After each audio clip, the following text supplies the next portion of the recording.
Hi, and welcome to XactTime, Time America's 100% web-based solution.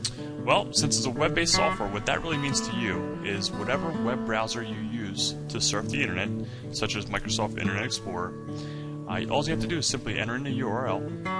That URL, as you probably know, can be saved as a favorite. You can make it your home page, or even put a shortcut on your desktop.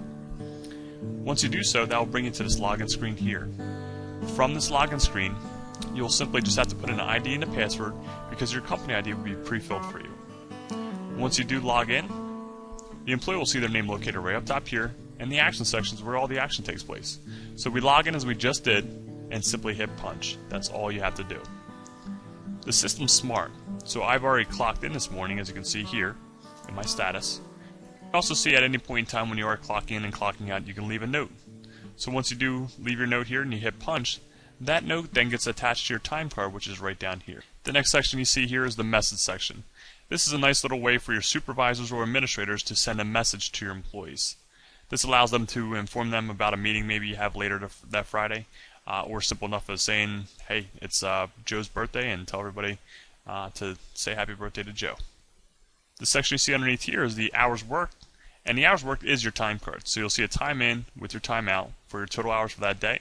Follow that down to the bottom here, and we have our total hours for that week or that pay period.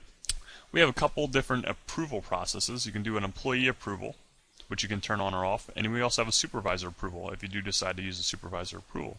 As you can see, you can always go back to previous week or previous pay period at any point in time if you need to.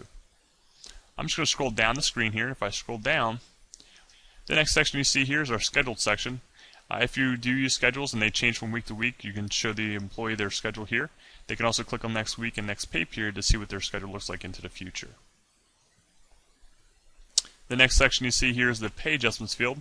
Not a lot of people use it, but it is a nice way to actually have employees enter in a date with a dollar amount and a note here if you wish.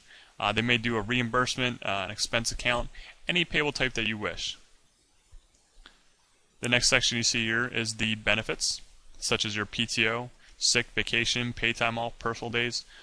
Whatever type you use, we can track those for you. The initial is basically your current balances, which we can have carried over.